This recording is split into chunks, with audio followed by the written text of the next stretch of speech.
word ecosystem. Eco means environment. Eco means environment. And the system means interaction.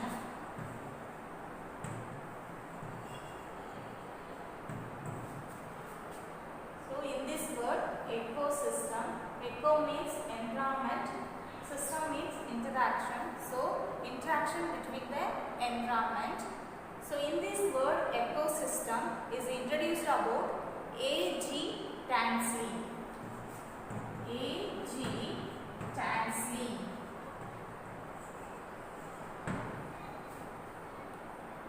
Our environment consists of everything around us. It has living and non-living things. We are surrounded by living things such as plants and animals, and non-living things such as water, sunlight, air and land. The living and non-living things in our environment interact with one another. That is known as ecosystem. Our environment is a wonderful gift to us given by the nature. Our environment is a wonderful gift to us given by the nature. In the environmental factors, they have two types, biotic factor and abiotic factor.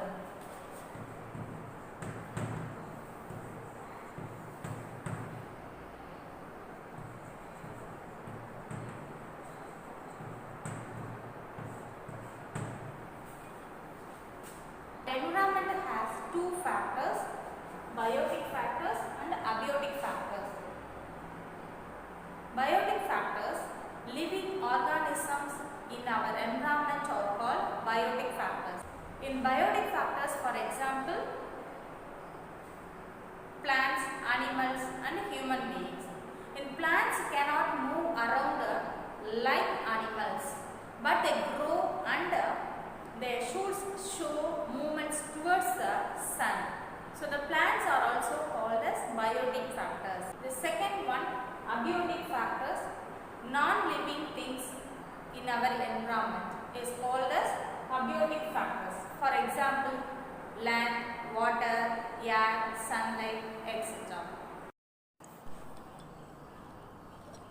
An ecosystem is made up of biotic as well as abiotic factors.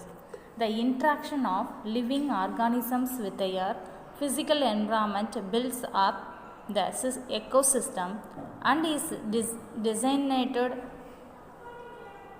as the biosphere or ecosphere.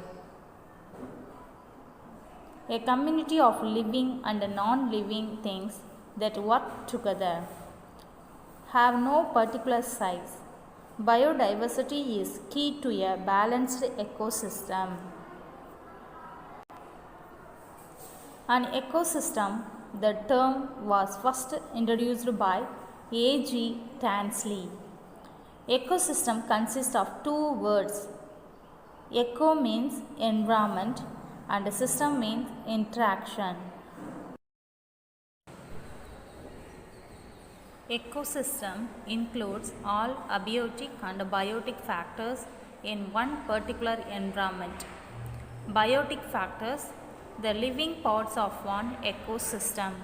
Abiotic factors, the non-living parts of one ecosystem.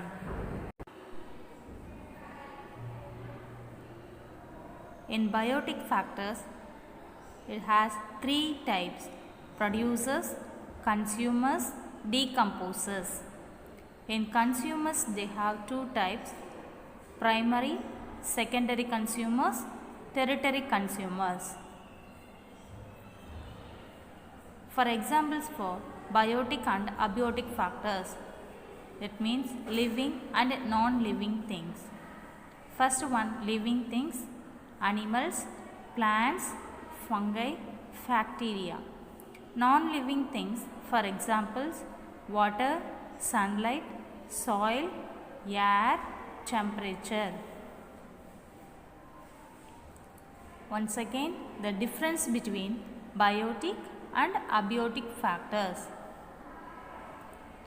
First one, all those resources which are obtained from the biosphere and have life are known as biotic resources. Abiotic factors. The first one, all those resources which are composed on non-living things are called abiotic resources. In second point of biotic factors, biotic resources can be classified as producers, consumers and decomposers. In abiotic factors, the second point, it can be classified as renewable and non-renewable resources. For example, for biotic factors, forest, livestock, human beings, etc. In abiotic factors, for example, light, rain, rock, soil, water, etc. The difference between biotic factor and abiotic factor. In biotic factor, they can breathe and grow, and abiotic factor, they cannot breathe and grow. In biotic factor, need food to live, and abiotic factor do not need food to live. Third one, biotic factor can feel. In abiotic factor, cannot feel. Then last one, biotic factor give birth to young ones. In abiotic factor, do not give birth to young ones. These are the examples of biotic and abiotic factors. I hope all are understood today's topic. Thank you for listening, students.